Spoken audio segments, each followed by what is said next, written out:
Halo semuanya, pada pertemuan kali ini kita akan melanjutkan pembahasan kita pada subjek Intro to Macroeconomics dengan topik Production and Growth. Baik, di dalam Production and Growth ini kita harus mengenali dulu apa sih yang dimaksud dari pertumbuhan ekonomi atau economic growth.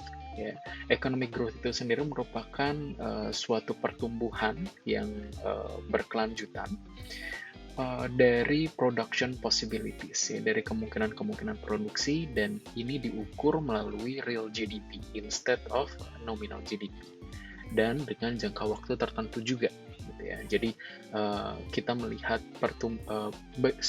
sejauh mana kemungkinan produksi dari suatu perekonomian itu bisa tumbuh dalam jangka waktu tertentu.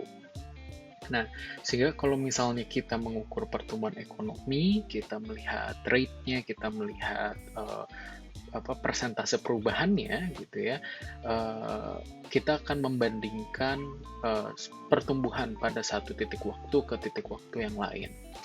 Selanjutnya di dalam penggunaan variabel real GDP itu sendiri, kita juga dapat mengukur yang disebut sebagai standard of living, ya, atau standar kehidupan lah, gitu ya.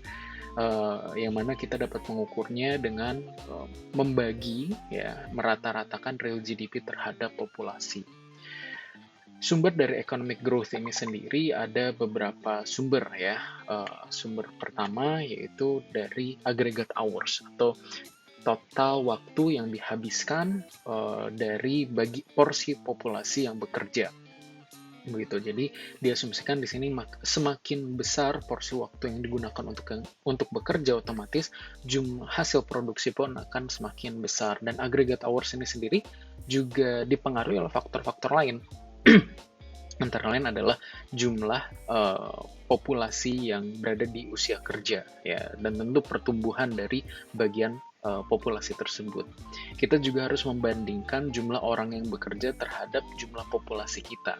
Ya, semakin besar tingkat rasionya, otomatis kita akan mendapatkan jumlah pekerja, dan otomatis hasil produksinya pun yang juga lebih tinggi seperti itu.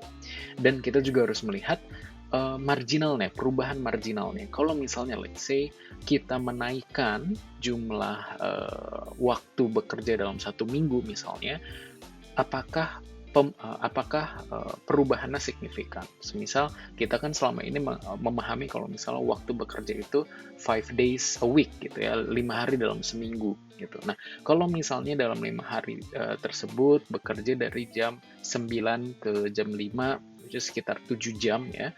Bagaimana kalau misalnya dipotong jadi cuma 5 jam, ya, apa yang akan terjadi? Nah, kalau bisa dinaikin, let's say 10 jam dalam seminggu tersebut, apa yang akan terjadi? Nah, ini juga menjadi suatu objek pembelajaran, gitu, objek study, di mana kalau misal teman-teman mungkin pernah ngelihat beritanya atau pernah dengar beritanya, ya, beberapa negara-negara yang memang sudah maju, gitu ya, developed nations, itu mulai mengurangi jam kerja, dan justru mereka melihat pertumbuhan dari hasil atau melihat pertumbuhan dari produktivitas mereka, yang mana kita bahas di bagian kedua nih, sources of economic growth, yaitu labor productivity.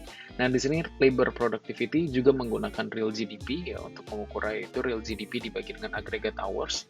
Dan labor productivity ini dipengaruhi oleh beberapa faktor, antara lain ada physical capital, ya, physical capital itu infrastruktur dan seterusnya. Human capital ini artinya lebih ke kualitas sumber daya manusianya, ya, dan technological advancement, ya, di mana logically speaking, semakin tinggi tingkat teknologi, semestinya labor itu menjadi lebih produktif, gitu ya. Karena hal-hal yang sifatnya repetitif itu bisa diotomatisasi, gitu ya, sehingga ya, mungkin dengan yang awalnya bisa harus dikerjakan dengan sepeleton orang, ini kita cuma butuh satu operator mesin aja, gitu ya. Jadi technological advancement, physical capital growth, and also human capital growth will certainly affect the labor productivity. Masih di dalam topik produktivitas, ya, productivity itu sendiri, kalau misalnya di dalam konteks makroekonomi ini didefinisikan sebagai kemampuan dari suatu negara untuk memproduksi barang dan jasa, ya, yang mana productivity ini memiliki rumus Y per L, ya, di mana di sini Y itu adalah GDP dibagi dengan L jumlah labor, gitu ya. Jadi Y per L, di mana Y ini merupakan suatu fungsi, ya, fungsi produksi. Y itu output sebagai sebuah fungsi produksi, yaitu A, ya, A dikalikan fungsi dari K, L, H, dan N. Nah, K, L, H dan N ini akan dibahas di bawah ya. Dan kalau misalnya kita dari fungsi produksi ini, fungsi Y sama dengan A dikalikan fungsi dari K, L, H, dan N, ketika fungsi ini kita bagi dengan L, ya, maka kita akan mendapatkan Y per L atau produktivitas itu sendiri equals to A times a function of K per L, H per L, and N per L. Ya. L per L ya karena satu jadi hilang gitu ya. Jadi ya udah satu gitu dikalikan satu. Jadi kita akan fokus ke bagian yang sini ya, fungsi Y per L. Karena Y per L itu adalah productivity. Oke, kita masuk ke K ya. Apa ini K? K ini adalah physical capital. Nah, tadi udah sempat dibahas ya, kalau misalnya K itu atau physical capital growth itu akan mempengaruhi labor productivity. Nah, di sini kalau misalnya teman-teman perhatikan, physical capital K is a stock of equipment and structures used to produce goods and services. Ya. Jadi, stok dari infrastruktur, ya, equipment, dan lain sebagainya. Dan hubungannya terhadap produktivitas atau bahkan ke dalam real GDP itu sendiri ya, K per L. Kalau misalnya K per L naik, Y per L pun juga akan naik ya. Kalau misalnya kita lihat di sini, hubungan itu linear gitu ya, dan linear positif. Selanjutnya H ini mewakili human capital ya, knowledge, skills yang diperoleh dari yang diperoleh pekerja dari pelatihan dan pembelajaran ya, ini adalah human capital ya. Mengukurnya jadi dari let's say berapa lama waktu yang dihabiskan di sekolah, let's say 12 tahun, ditambah pendidikan tingginya berapa, pelatihannya berapa tahun gitu, sertifikasinya berapa. Nah, itu adalah human capital gitu ya. Human capital ini juga sama, dia positively correlated ya, punya hubungan yang positif dengan productivity. Kalau misalnya human capital per labor itu naik, nah nanti kita akan melihat tingkat produktivitas yang naik juga.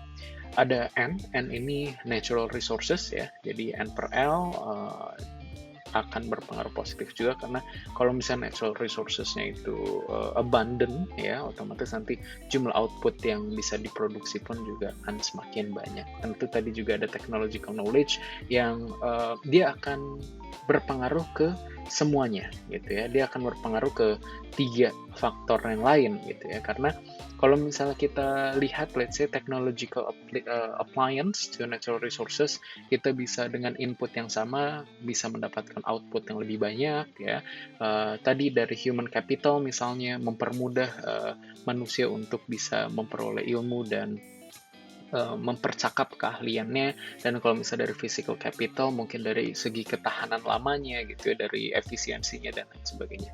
Baik, that's the end of this video. I hope you guys can learn from it, and I will see you guys sometime soon. Goodbye.